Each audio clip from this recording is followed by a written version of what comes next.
Hello everyone, देसी law academy के YouTube channel पर एक बार आप लोगों का फिर से स्वागत है। दोस्तों, आज एआईबी के प्रैक्टिस पेपर को सॉल्व करेंगे। दोस्तों, ये क्वेश्चन आप लोगों के एआईबी एग्ज़ाम में पूछा जा सकता है, तो ये इम्पॉर्टेंट वीडियो होने वाली है आप सभी के लिए।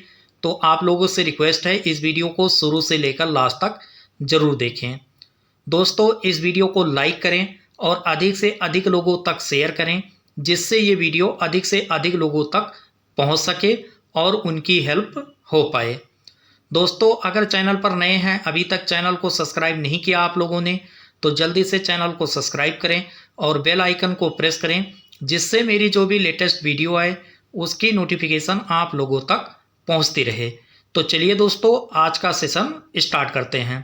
हमारा पहला क्वेश्चन है दोस्तों, दंड प्रक्रिया संहिता 1973 की किस धारा के तहत परिवाद को खारिज किया जा सकता है? चार ऑप्शन है दोस्तों। ए ऑप्शन है धारा 202, बी ऑप्शन है धारा 203, सी ऑप्शन है धारा 204 और डी ऑप्शन है धारा 205। तो इनमें से कोई एक ऑप्शन सही है। सही ऑप्शन आप लोगों को सेलेक्ट करना। सही ऑप्शन हमारा क्या हो जाएगा दोस्तों? बी ऑप्शन हमारा सही हो जाएगा, धारा 203। ठीक है दोस्तों, बढ़ते हैं 2 की तरफ। भारतीय साक्ष्य अधिनियम की धारा 3 के अनुसार न्यायालय शब्द के अंतर्गत नहीं आते हैं। चार ऑप्शन है दोस्तों। ए है न्यायाधीश, बी है मजिस्ट्रेट, सी है मध्यस्थ और डी ऑप्शन है साक्ष्य लेने के लिए वैध रूप से प्राधिकृत व्यक्ति। तो इनमें से कोई एक ऑप्शन सही है। सही ऑप्शन आप लोगों को सेलेक्ट करना। सही ऑप्शन हमारा क्या हो जाएगा दोस्तों? हमारा जो है सी ऑप्शन सही हो जाएगा दोस्तों, मध्यस्थ। ठीक है दोस्तों, बढ़ते हैं 3 की तरफ। भारतीय साक्ष्य अधिनियम 1872 के अधीन तथ्य की अवधारणा। चार ऑप्शन है दोस्तों। ए है तर्क मानवीय अनुभव एवं प्राकृतिक घटनाओं व प्रकृति की विधि पर आधारित है। बी ऑप्शन है विधि के प्रावधानों पर आधारित है। सी ऑप्शन है वह होती है जिसकी न्यायालय उपेक्षा नहीं कर सकता और डी है कि स्थित निश्चित एवं स्वरूप होती है। तो इनमें से कोई एक ऑप्शन सही है। सही ऑप्शन आप लोगों को सेलेक्ट करना। सही ऑप्शन हमारा क्या हो जाएगा दोस्तों? ये ऑप्शन सही हो जाएगा, तर्क मानवीय अनुभव एवं प्राकृतिक घटनाओं व प्रकृति की विधि पर आधारित है। ठीक है दोस्तों, बढ़ते हैं दोस्तों 4 की तरफ। भारतीय दंड संहिता की किस धारा में राजद्रोह का वर्णन किया गया है? चार ऑप्शन है दोस्तों। ए है धारा 124, बी ऑप्शन है धारा 125, सी ऑप्शन है धारा 124 ए और डी ऑप्शन है धारा 130। तो इनमें से कोई एक ऑप्शन सही है। सही ऑप्शन आप लोगों को सेलेक्ट करना। सही ऑप्शन हमारा क्या हो जाएगा दोस्तों? सी ऑप्शन हमारा सही हो जाएगा, धारा 124 ए। बढ़ते हैं दोस्तों 5 की तरफ। भारतीय दंड संहिता की धारा 307 का क्या अर्थ है? चार ऑप्शन है। ए ऑप्शन है हत्या के लिए दंड, बी ऑप्शन है आत्महत्या का दुष्प्रेरण और सी ऑप्शन है हत्या करने का प्रयत्न और डी ऑप्शन है आत्महत्या करने का प्रयत्न। तो इनमें से कोई एक ऑप्शन सही है। सही ऑप्शन आप लोगों को सेलेक्ट करना। सही ऑप्शन हमारा क्या होगा दोस्तों? सी ऑप्शन हमारा सही हो जाएगा, हत्या करने का प्रयत्न। बढ़ते हैं दोस्तों 6 की तरफ। भारतीय दंड संहिता की किस धारा में दहेज मृत्यु के लिए दंड का प्रावधान है? चार ऑप्शन है। ए है धारा 304, बी ऑप्शन है धारा 307, सी ऑप्शन है धारा 304 बी और डी ऑप्शन है धारा 305। तो इनमें से कोई एक ऑप्शन सही है। सही ऑप्शन आप लोगों को सेलेक्ट करना। सही ऑप्शन हमारा क्या हो जाएगा दोस्तों? सी ऑप्शन सही हो जाएगा, धारा 304 बी। बढ़ते हैं दोस्तों 7 की तरफ। आईपीसी में धारा 379 का संबंध किससे है? चार ऑप्शन है। ए है चोरी, बी ऑप्शन है चोरी के लिए दंड, सी ऑप्शन है लूट और डी है डकैती। तो इनमें से कोई एक ऑप्शन सही है। सही ऑप्शन आप लोगों को सेलेक्ट करना। सही ऑप्शन हमारा क्या हो जाएगा दोस्तों? बी ऑप्शन सही हो जाएगा, चोरी के लिए दंड। बढ़ते हैं दोस्तों 8 की तरफ। दंड प्रक्रिया संहिता 1973 का वह कौन सा प्रावधान है जिसका उपयोग मजिस्ट्रेट द्वारा स्वीकृत और बयान दर्ज करने के लिए किया जाता है। चार ऑप्शन है दोस्तों। ए है धारा 162, बी ऑप्शन है धारा 164, सी ऑप्शन है धारा 163 ए और डी ऑप्शन है धारा 165। तो इनमें से कोई एक ऑप्शन सही है। सही ऑप्शन आप लोगों को सेलेक्ट करना। सही ऑप्शन हमारा क्या हो जाएगा दोस्तों? बी ऑप्शन सही हो जाएगा, धारा 164। बढ़ते हैं दोस्तों 9 की तरफ। शिनाख्त परेड सुसंगत है। चार ऑप्शन है दोस्तों। ए है भारतीय साक्ष्य अधिनियम की धारा 8 में, बी ऑप्शन है भारतीय साक्ष्य अधिनियम की धारा 9 में, सी ऑप्शन है भारतीय साक्ष्य अधिनियम की धारा 10 में और डी ऑप्शन है भारतीय साक्ष्य अधिनियम की धारा 11 में। तो इनमें से कोई एक ऑप्शन सही है। सही ऑप्शन आप लोगों को सेलेक्ट करना। सही ऑप्शन हमारा क्या हो जाएगा दोस्तों? बी ऑप्शन हमारा सही हो जाएगा, भारतीय साक्ष्य अधिनियम की धारा 9 में। बढ़ते दोस्तों 10 की तरफ। पहचान कार्रवाई है। चार ऑप्शन है। ए है सारवान साक्ष्य, बी ऑप्शन है संपोषक साक्ष्य, सी ऑप्शन है श्रुति साक्ष्य और डी ऑप्शन है कोई साक्ष्य नहीं। तो इनमें से कोई एक ऑप्शन सही है। सही ऑप्शन आप लोगों को सेलेक्ट करना। सही ऑप्शन हमारा क्या हो जाएगा दोस्तों? बी ऑप्शन सही हो जाएगा, संपोषक साक्ष्य। बढ़ते हैं दोस्तों 11 की तरफ। भारतीय साक्ष्य अधिनियम की धारा 17 के अंतर्गत स्वीकृत होती है। चार ऑप्शन है। ए है केवल मौखिक, बी ऑप्शन है केवल लिखित और सी ऑप्शन लिखित या मौखिक दोनों और डी ऑप्शन है उपरोक्त में से कोई नहीं। तो इनमें से कोई एक ऑप्शन सही है। सही ऑप्शन आप लोगों को सेलेक्ट करना। सही ऑप्शन हमारा क्या हो जाएगा दोस्तों? सी ऑप्शन सही हो जाएगा, लिखित या मौखिक दोनों। बढ़ते हैं दोस्तों 12 की तरफ। अन्यंत्र स्थित अभिवाक को सिद्ध करने का। चार ऑप्शन है। ए है अभियोजन पर, बी है अभियुक्त पर, सी है अन्वेषण पर, अन्वेषण एजेंसी और डी है इनमें से कोई नहीं। तो इनमें से कोई एक ऑप्शन सही है। सही ऑप्शन आप लोगों को सेलेक्ट करना। सही ऑप्शन हमारा क्या हो जाएगा दोस्तों? बी ऑप्शन हमारा सही हो जाएगा, अभियुक्त पर। ठीक है दोस्तों। बढ़ते हैं दोस्तों 13 की तरफ। निम्नलिखित में से किस पर साक्ष्य अधिनियम लागू होता है? चार ऑप्शन है दोस्तों। ए है गैर न्यायिक कार्रवाइयाँ, बी ऑप्शन है शपथ पत्र और सी ऑप्शन है न्यायिक कार्रवाइयाँ और डी है मध्यस्थम कार्रवाइयाँ। तो कोई एक ऑप्शन सही है। सही ऑप्शन आप लोगों को सेलेक्ट करना। सही ऑप्शन हमारा क्या हो जाएगा दोस्तों? सी ऑप्शन हमारा सही हो जाएगा, न्यायिक कार्रवाइयाँ। ठीक है दोस्तों। बढ़ते हैं 14 की तरफ।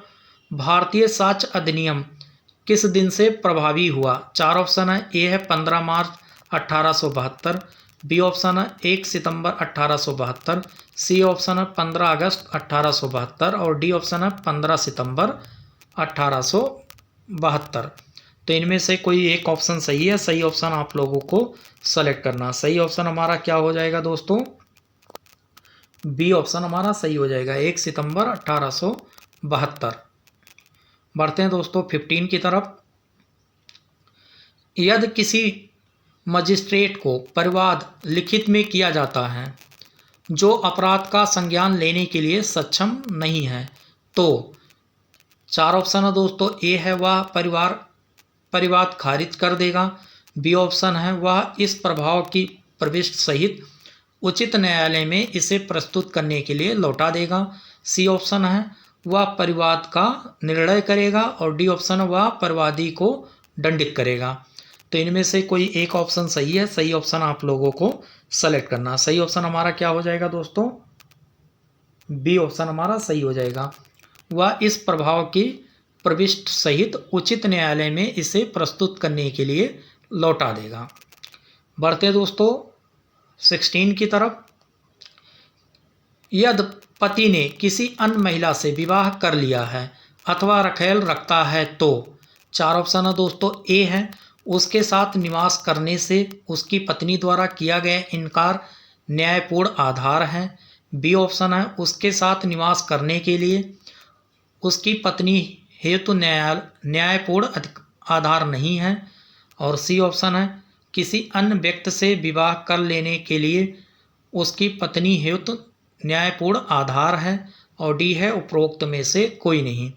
तो इनमें से कोई एक ऑप्शन सही है। सही ऑप्शन आप लोगों को सेलेक्ट करना। सही ऑप्शन हमारा क्या हो जाएगा दोस्तों?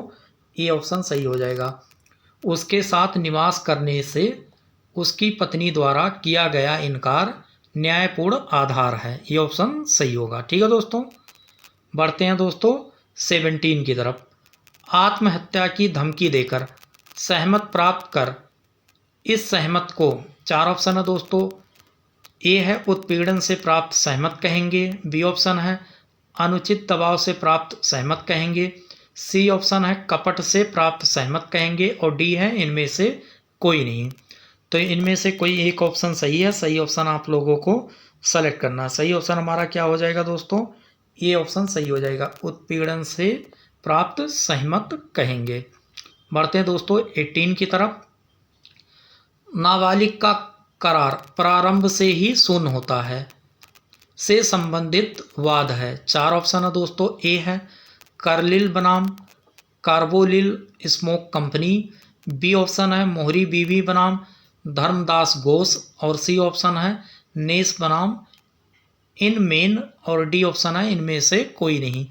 तो इनमें से कोई एक ऑप्शन सही है। सही ऑप्शन आप लोग सेलेक्ट करें। सही ऑप्शन क्या हो जाएगा हमारा दोस्तों? बी ऑप्शन सही हो जाएगा, मोहरी बीवी बनाम धर्मदास घोष। बढ़ते हैं दोस्तों 19 की तरफ। धारा 138 पर क्राम विलेख अधिनियम संबंधित है। 4 ऑप्शन है। ए है चेक के अमान्य होने पर दंड, बी ऑप्शन है धारक के अधिकार, सी ऑप्शन है समयक अनुक्रम धारक के अधिकारों से, और डी है उपरोक्त में से कोई नहीं।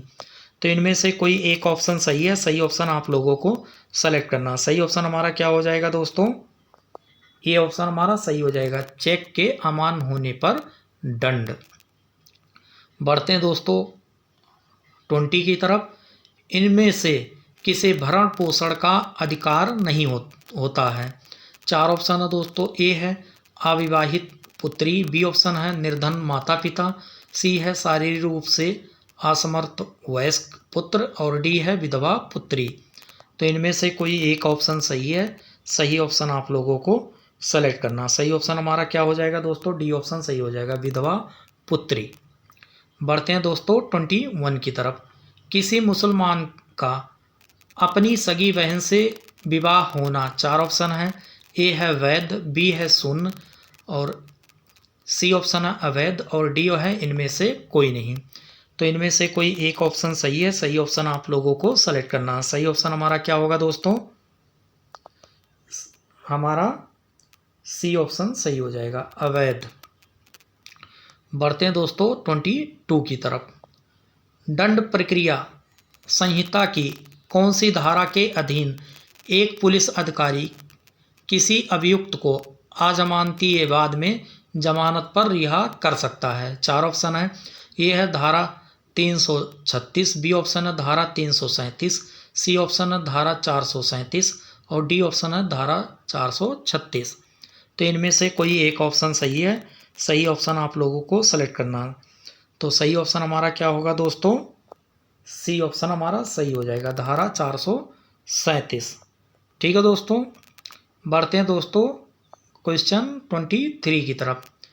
हिंदू विधि है। 4 ऑप्शन है। ए है सिविल विधि, बी ऑप्शन है व्यक्तित्व विधि, और सी है संवैधानिक विधि, और डी है डांडिक विधि।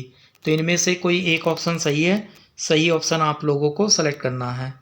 सही ऑप्शन हमारा क्या होगा दोस्तों?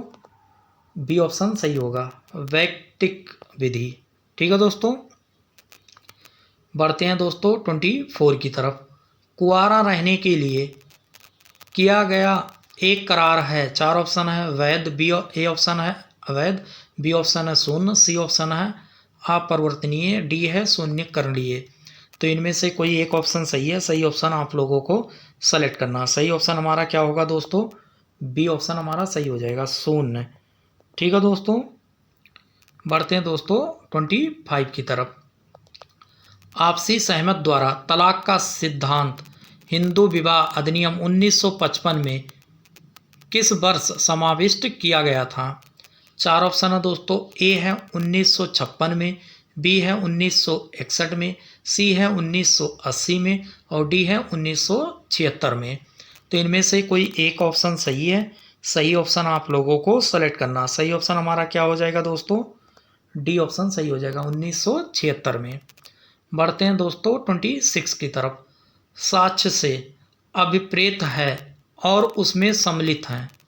चार ऑप्शन है। ए है केवल मौखिक साक्ष्य, बी है केवल दस्तावेजी साक्ष्य और सी है मौखिक एवं दस्तावेजी साक्ष्य दोनों और डी है केवल ऐसा मौखिक साक्ष्य जो दस्तावेजों पर आधारित हो।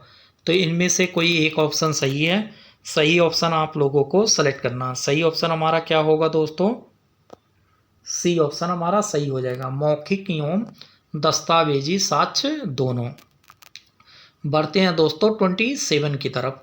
सिविल प्रक्रिया संहिता 1908 किस दिनांक को लागू की गई है? चार ऑप्शन है। ए है 1 जनवरी 1908, बी ऑप्शन है 1 अप्रैल 1908, सी ऑप्शन है 1 जनवरी 1909 और डी ऑप्शन है 31 दिसंबर 1908। तो इनमें से कोई एक ऑप्शन सही है। सही ऑप्शन आप लोगों को सेलेक्ट करना। सही ऑप्शन हमारा क्या होगा दोस्तों? ए ऑप्शन हमारा सही हो जाएगा, 1 जनवरी 1908। बढ़ते हैं दोस्तों 28 की तरफ।